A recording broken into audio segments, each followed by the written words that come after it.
Hi, I'm Mike, and today I'm going to figure out why this address light isn't working. All right, so the other night this light was flickering. I'm hoping it's only a bulb. There's two screws, one there and one that's missing over there. That's nice. So I'm going to get rid of this screw.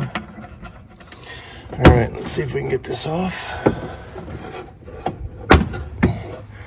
There we go. Okay, as you can see, it's a pretty simple setup here, and most likely the problem is this bulb. This will pull out like so. Replace with 9-watt fluorescent lamp only. I don't know if you can see those numbers on there, but this is a 9-watt, and I'm gonna go grab one and replace it. Hopefully it comes on.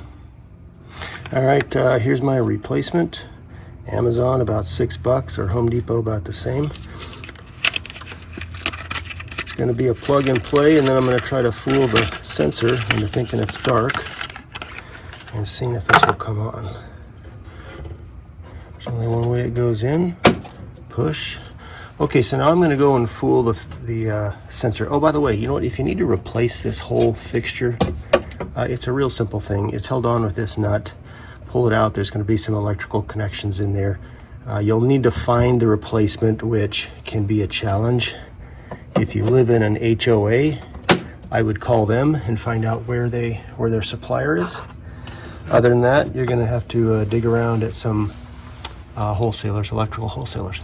Okay, let's go see if I can block out the sun. All right, there's my sensor right there. So it's got obviously paint and crap on it, and all I'm gonna do is put a piece of black tape on it, and there should be a delay of some amount before it kicks on, anywhere from 30 seconds to 2 minutes, and then we'll go and check the bulb and see if it comes on. Okay, well, I don't know if you can see that, but it's definitely on. It took about a minute before it finally kicked on, so that was easy. I'm gonna just put the cover back on and call that one a day. Well, I hope this video helped you. If you have any questions or comments, leave me in the comment section below. Don't forget to hit the subscribe button, and we'll see you next time.